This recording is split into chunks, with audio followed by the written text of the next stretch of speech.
Kata mahjura yang dimaksud dalam ayat itu menyia-nyiakan, menyepelekan Al-Quran. Kata Ibnu Taimiyah rahimahullah, ada 3 aspek. Yang pertama, pengertian menyepelekan, ya, menyia-nyiakan Al-Quran. Yang pertama itu adalah Al-Quran sama sekali tidak dipelajari, tidak dibaca. Tidak ada minat sama sekali membaca Al-Quran, mempelajari Quran.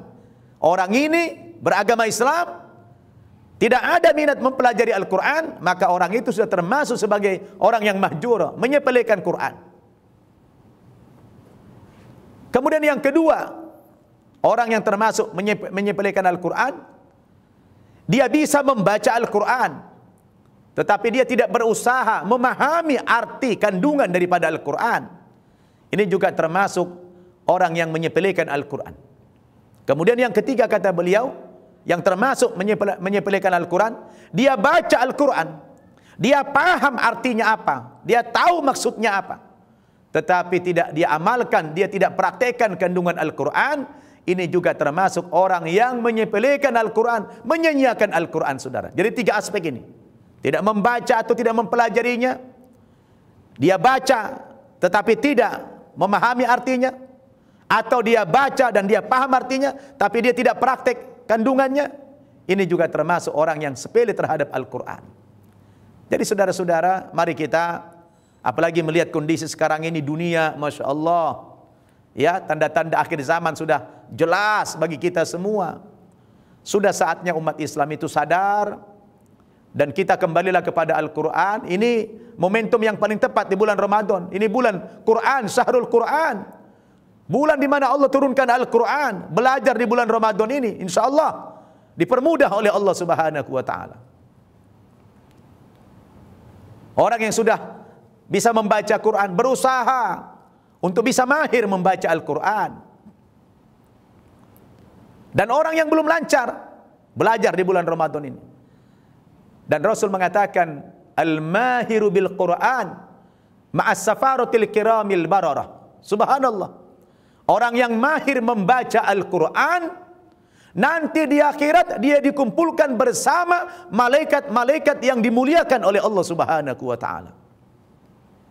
Sedangkan orang walladzina yaqra'una al-Quran wa yatata'ta, orang yang membaca Al-Quran, ya, tapi tertatih-tatih, dia berusaha membaca Quran walaupun dengan tertatih-tatih, dihargai oleh Allah. Kata Allah, kata Nabi, lahu ajrani, baginya ada 2 pahala. Subhanallah. Ya. Orang belajar Quran tertatih-tatih saja dihargai 2 pahala. Itu kalau di luar Ramadan. Kalau di bulan Ramadan saudara baca Al-Quran atau mempelajari Quran, wah, dilipat gandakan pahalanya sampai 70 kali. Subhanallah. Rasul mengatakan apa? Man qara'a harfan min kitabillah falahu hasanatun wal hasanatu bi asyri amthaliha. La aqulu alif lam mim harfun walakin alif harfun wa lam harfun wa mim harfun. Subhanallah. Kata beliau, barang siapa yang membaca Al-Quran 1 huruf saja, 1 huruf dia membaca Al-Quran, dia mendapatkan 1 kebaikan. Sedangkan setiap 1 kebaikan itu nilainya sama seperti 10 pahala. 1 huruf dapat 10 pahala. Subhanallah. La aqulu alif lam mim harfun. Saya tidak pernah mengatakan ketika Anda membaca alif lam mim harfun 1 huruf, tidak. Walakin alif harfun. Anda membaca alif saja sudah 1 huruf. Walam harfun, lam 1 huruf, wa mim harfun, dan mim 1 huruf. Jadi kalau Anda membaca alif lam mim, itu sudah 2 huruf. Berapa pahalanya? Anda mendapatkan 30 pahala. Itu 3 huruf, 30 pahala. Dan Anda baca lagi di bulan Ramadan, kalikan saja 30 kali 70. Subhanallah. Allahu Akbar. Jadi saudara-saudaraku yang saya cintai karena Allah Subhanahu wa Ta'ala, mari kita punya target, punya tekad, punya azam. Bagi yang belum bisa baca Al-Quran, berusaha di bulan Ramadan ini bisa dia membaca Al-Quran. Dan orang yang sudah bisa lancar membaca Al-Quran, apa yang kita lakukan? Mentadabburi Al-Quran, merenungi kandungan Al-Quran, memahami kandungan Al-Quran untuk kita praktekkan nantinya. Itu wajib saudara-saudara. Jangan sampai kita anggap enteng terhadap Al-Quran itu. Dan kalau Anda baca Al-Quran, subhanallah, Al-Quran bukan hanya berisi hukum-hukum, Al-Quran bukan hanya bicara tentang ritual ibadah, Al-Quran bukan hanya bicara surga neraka, tapi Al-Quran itu juga kitab ilmu pengetahuan. Subhanallah. Al-Quran juga bicara tentang sejarah. Al-Quran bicara tentang masa lampau, sekarang dan yang akan datang. Al-Quran itu adalah kitab suci yang komplit. Subhanallah. Jadi kalau orang sekarang banyak menemukan ya penemuan-penemuan teknologi yang terbaru, isyarat-isyaratnya itu saudara sudah kita temukan dalam Al-Quran. Masya Allah. Ya, coba yang berapa puluh tahun belakangan ini ada seorang penyelam dari Prancis. Ya, ketika dia menyelam di Selat Gibraltar, itu antara Maroko dan Spanyol. Ternyata dia menemukan di sana ada satu tanda-tanda kebesaran Allah, tanda-tanda kekuasaan Allah. Apa? Dia menemukan di sana ada dua lautan yang berdampingan, antara yang tawar dengan yang asin. Ya, dia menemukan itu. Ternyata ketika pertemuan dua lautan yang tawar dengan yang asin ini, itu airnya tidak mau bersatu, tidak mau bercampur. Yang tawar tetap tawar, yang asin tetap asin. Subhanallah. Bahkan yang buat dia kagum apa? Ketika dia menyelam ke bawah, dia melihat ikan-ikan. Ikan yang hidup di air yang tawar tidak mau nyebrang ke air yang asin. Begitu juga ikan yang hidup di air yang asin tidak mau nyebrang ke air yang tawar. Subhanallah, ini kebesaran Allah. Ternyata temuan ini saudara sudah disebutkan dalam Quran 15 abad yang lalu. Ya, kita baca dalam misalnya di surat